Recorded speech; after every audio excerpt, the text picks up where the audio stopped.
Hello दोस्तों, आज हम करेंगे फिजिक्स के टॉप क्वेश्चन जो लगभग 15 सालों से एग्जामों में बार बार रिपीट हो रहे हैं और आगे भी ज़रूर रिपीट होंगे। चलते हैं पहले क्वेश्चन पर। निम्न में से किस में नोट मील का उपयोग किया जाता है या नोट का उपयोग किया जाता है? तो इसका राइट आंसर ऑप्शन सी, गति के लिए। नोट या नोट मील का प्रयोग गति के लिए किया जाता है। समुद्रों में समुद्री जहाज़ों या जलयानों की गति या दूरी का पता लगाने के लिए नोट मील का प्रयोग किया जाता है। क्वेश्चन नंबर 2, ध्वनि का वेग निर्भर करता है। ध्वनि का वेग निर्भर करता है। तो इसका राइट आंसर है ऑप्शन सी, तरंगदैर्घ्य पर। ध्वनि का वेग तरंगदैर्घ्य पर निर्भर करता है। नेक्स्ट क्वेश्चन, अक्षितिज के नीचे वास्तव में डूब जाने के बाद भी सूर्य कुछ समय तक दिखाई देता है, इसका कारण है? तो इसका राइट आंसर है ऑप्शन ए, वायुमंडलीय अपवर्तन के कारण सूर्य सूर्यास्त के बाद भी कुछ समय तक दिखाई देता है। वायुमंडलीय अपवर्तन या प्रकाश का अपवर्तन के कारण। नेक्स्ट क्वेश्चन, ऊष्मा को विद्युत ऊर्जा में रूपांतरित करने के लिए प्रयोग किया जाता है। तो इसका राइट आंसर है ऑप्शन बी, ताप युग्म का। ऊष्मा को विद्युत ऊर्जा में परिवर्तन करने के लिए ताप युग्म यंत्र का प्रयोग किया जाता है। क्वेश्चन नंबर 5, अदिश एक प्रमात्रा है जिसमें परिणाम होता है लेकिन क्या नहीं होता? अधिक ए राशि है जिसमें परिणाम होता है लेकिन ऑप्शन सी, दिशा नहीं होती। जिसमें परिणाम और दिशा होती है उसे सदिश राशि कहते हैं।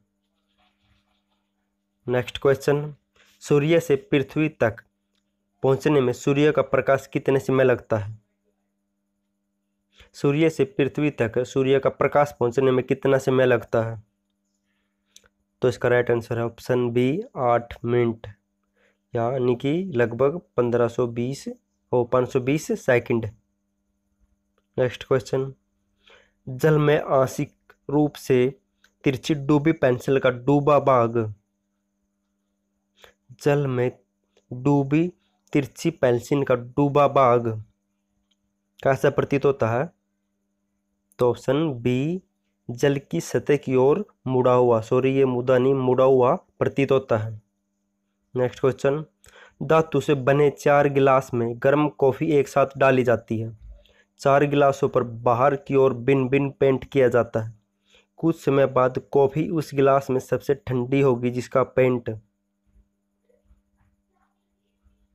तो इसका राइट आंसर ऑप्शन सी, अपरिकृत काढ़ा, यानी कि रफ काढ़ा। जिस गिलास का पेंट रफ काढ़ा होगा उस गिलास में कॉफ़ी सबसे पहले ठंडी होगी, क्योंकि काढ़ा रंग ऊष्मा का अच्छा अवशोषक और अच्छा उत्सर्जक होता है। बर्फ समेत एक कांच के गिलास के बाहरी ताल पर जल बूंदें दिखती हैं, क्योंकि। तो इसका राइट आंसर ऑप्शन बी, वायु की नमी के ठंडे ताल के संपर्क में आकर जल की बूंदों के रूप में घनीभूत हो जाती है। गिलास की दीवार के छोटे छोटे रंध्रों से बूंदें बनकर बाहर निकलती है, इसलिए राइट आंसर ऑप्शन बी। एक धात्विक लक्ष्य या किसी धातु को टारगेट बनाकर उस पर उच्च ऊर्जा युक्त इलेक्ट्रॉनों को अचानक टकराने से उत्पन्न किरणें, यानी किसी धातु से उच्च ऊर्जा के इलेक्ट्रॉन अचानक से टकरा जाए तो कौन सी किरणें उत्पन्न होती है? तो इसका right answer option D, X ray किरणें। एक्सरे किरणें, और उसकी खोज रोजंटन ने की थी। एक्सरे किरणों की खोज रोजंटन ने की थी। क्वेश्चन नंबर 11, आकाश का रंग प्राय नीला दिखाई पड़ता है। तो इसका राइट आंसर है ऑप्शन बी, प्रकाश के प्रकिरण या प्रकिरण के कारण या प्रकाश के प्रकिरण के कारण आकाश का रंग नीला दिखाई देता है, क्योंकि जब प्रकाश धूल के कणों या किसी और चीज़ से छोटे छोटे कणों से टकराता है तो उसका प्रकाश कई दिशा में विस्तृत हो जाता है, इसलिए प्रकाश के प्रकरण के कारण प्रकाश का रंग नीला दिखाई पड़ता है। क्वेश्चन नंबर 12, 1 किलोग्राम द्रव्यमान के एक पत्थर को 1 मीटर लंबे धागे से एक छोर से बांध दिया जाता है। उसे अक्षितिज वृत्त में घुमाया जाता है। यदि एक समान कोणीय वेग 2 रेडियन प्रति है तो तागा के तनाव का मान क्या होगा। ये क्वेश्चन आरआरबी और रेलवे में बहुत बार रिपीट होते हैं। तो इसका right answer option C 4 newton तागे का तनाव का मान। क्वेश्चन नंबर 13, अत्यधिक ऊंचाई पर उड़ रहे वायुयान के अंदर अत्यधिक ऊंचाई पर उड़ रहे वायुयान के अंदर, तो ऑप्शन बी, वायु पंपों की सहायता से सामान्य दाब बनाए रखा जाता है।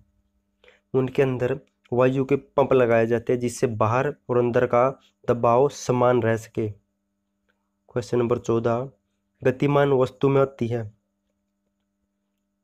तो इसका राइट आंसर ऑप्शन डी, गतिमान वस्तु में गतिज ऊर्जा होती है। नेक्स्ट क्वेश्चन, कोई वस्तु अधिकतम भारशील होती है, यानी किसी वस्तु का अधिकतम भार किस चीज में होगा। तो इसका राइट आंसर ऑप्शन ए, निर्वात। निर्वात में किसी वस्तु का भार अधिक होता है, सबसे ज्यादा होता है। दोस्तों हम यहाँ पर पिछले क्वेश्चनों को बार बार रिपीट कर रहे हैं और नए क्वेश्चनों को भी यहाँ पर रिपीट कर रहे हैं। अगर आपको वीडियो पसंद आए तो लाइक कर देना और चैनल को सब्सक्राइब जरूर करना। स्प्रिंग को अपनी लंबाई पर वापस लौटने के लिए लगने वाले बल को क्या कहते हैं। जब हम कोई स्प्रिंग को ऐसे खींच कर छोड़ देते हैं और जो वापस अपनी उसी स्थिति में जाता है तो उस पर लगने वाले बल को क्या कहते हैं। तो इसका राइट आंसर है ऑप्शन डी, प्रत्यानयन बल।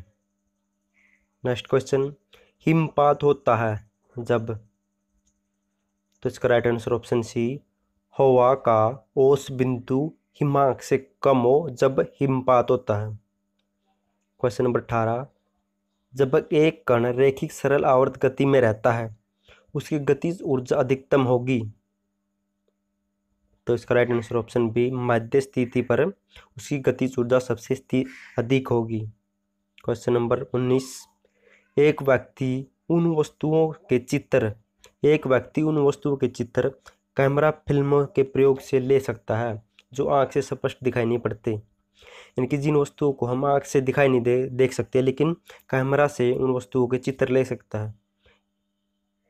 क्यों ले सकता है, क्योंकि डी, अवरक्त किरणों के कारण। क्योंकि कैमरों में अवरक्त किरणें होते हैं जिससे आंख से चित्र दिखाई नहीं देता लेकिन कैमरे से उसके चित्र ले जा सकते हैं। क्वेश्चन नंबर 20, निम्नलिखित में से कौन सी सदिश राशि है। सदिश राशि ऐसी राशि होती है जिसमें परिणाम के साथ दिशा होती है। तो इसका राइट आंसर ऑप्शन डी, त्वरण एक सदिश राशि है। दोस्तों अगर आपको वीडियो पसंद आया तो लाइक और चैनल को सब्सक्राइब जरूर करना। Thank you so much video देखने के लिए।